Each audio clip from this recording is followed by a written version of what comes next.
Last time, we learned about the introduction of a typhoon. If you haven't watched it yet, you can pause this video and watch it for better understanding of our next video. Locally called bagyo, typhoon, hurricane, cyclones, and tropical storms are all giant rotating systems of clouds and winds. The only difference is its naming or how they are called in the different places in the world. The name depends on where in the world it originates. The fact that our country, Philippines, is comprised of over 7,000 islands leaves the country particularly vulnerable to bagyo or tropical cyclones, strong winds, and storm surge. It was in the year of 2013, November 7, when Super Typhoon Yolanda, or Haiyan, its international name, struck the Philippines. It was the deadliest typhoon in the country's history. The typhoon claimed lives of over 6,000 people. There are more than 1 million homes damaged, which displaced over 600,000 people. The Philippine Atmospheric, Geophysical and Astronomical Services Administration, or PAG-ASA, is the official Philippine agency that forecasts the weather and other climatological conditions that affect the country. It is dedicated to provide flood and typhoon warnings, public weather forecasts and advisories, meteorological, astronomical, climatological, and other specialized information and services primarily for the protection of life and property and in support of economic, productivity, and sustainable development. They monitor and track cyclones, typhoons, and other weather disturbances approaching and forming within the given grids called Philippine Area of Responsibility, or PAR. According to them, about 20 tropical cyclones enter the PAR each year. We must be knowledgeable about the tropical cyclones if we want to prevent the loss of more lives. We mentioned a while ago the PAR, or the Philippine Area of Responsibility. This is the smallest and innermost monitoring domain whose boundary is closest to the Philippine Islands. The exact dimension of this domain are the area of the western North Pacific bounded by imaginary lines connecting the coordinates. Using the latitude and longitude in the table, let's track the location of the PAR. Latitudes are imaginary lines parallel to the equator. This is the point of distance from left to right. While longitudes are imaginary line from North Pole to South Pole. This is the point of distance from the top to bottom.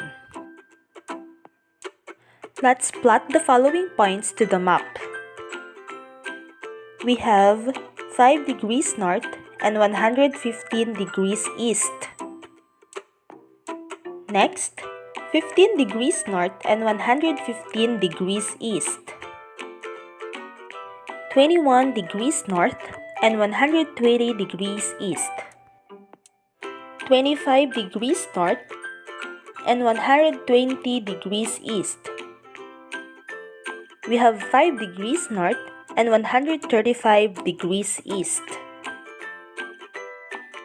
Next, 25 degrees north and 135 degrees east. Now, let's connect the plotted points. The region within is what we call the Philippine Area of Responsibility. All the typhoons that enter the PAR are monitored by PAG-ASA. Shown below are the tracks of tropical cyclones that entered the PAR in the past years. The tracks were plotted by PAG-ASA. Let's study the map. We have Umpong and Sara.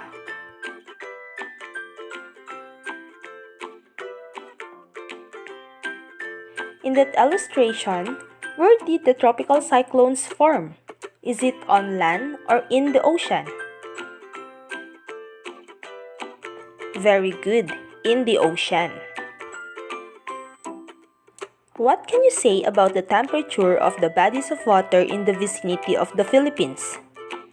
Is the water warm or cold? Very good, the water is warm. In what direction did the tropical cyclones move? The direction is northwest.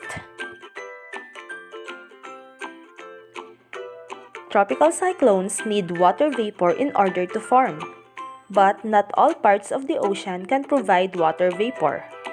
Evaporation near the equator is the greatest. The following are the instruments used in tracking the tropical cyclones. Meteorologists use a wide variety of different instruments to measure weather conditions. Number 1. Thermometer. It measures the air temperature. Most thermometers are closed glass tubes containing liquids such as alcohol or mercury. When air around the tube hits the liquid expands and moves up the tube. A scale then shows what the actual temperature is. Number 2. Anemometer.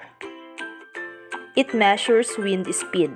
The cups catch the wind, turning a dial attached to the instrument. The dial shows the wind speed. Number 3. Barometer. It measures atmospheric pressure, providing the measurement in millibars. Under most conditions, high and rising pressure indicates sunny weather, while low and falling pressure indicates approaching rain. Number 4. Hygrometer. It measures the water vapor content of air or the humidity. It uses human hair from which the oil has been removed by using ether. The hair becomes longer as the relative humidity of the air increases. This change can be made to move an indicator needle which moves over a scale, the graduations of which reads from 0% to 100%. Number 5. Psychrometer. It uses two thermometers to measure relative humidity. One measures the dry bulb temperature and the other measures the wet bulb temperature. Number 6. Raywin sonde. An electronic device used for measuring wind velocity, pressure, temperature, and humidity aloft. It is also attached to a balloon, and as it rises through the atmosphere, it makes the required measurements. Number 7. Weather Surveillance Radar. It is a long-range type which detects and tracks typhoons and cloud masses at distance of 400 kilometers or less. This radar has a rotating antenna disc preferably mounted on top of a building free from any physical obstruction. Radio energy emitted by the transmitter and focused by the antenna shoots outward through the atmosphere in a narrow beam. The radar is a useful tool in tracking and monitoring tropical cyclones. I have here Pag-asa's revised storm warning system. Signal number 1. Winds of 30 to 60 km per hour in the next 24 hours. Signal number 2. Winds of 61 to 120 km per hour in the next 24 hours. Signal number 3. Winds of 121 to 170 km per hour in the next 18 hours. Signal number 4. Winds of 171 to 220 km per hour in the next 12 hours. And signal number 5. Winds of more than 220 km per hour in the next 12 hours.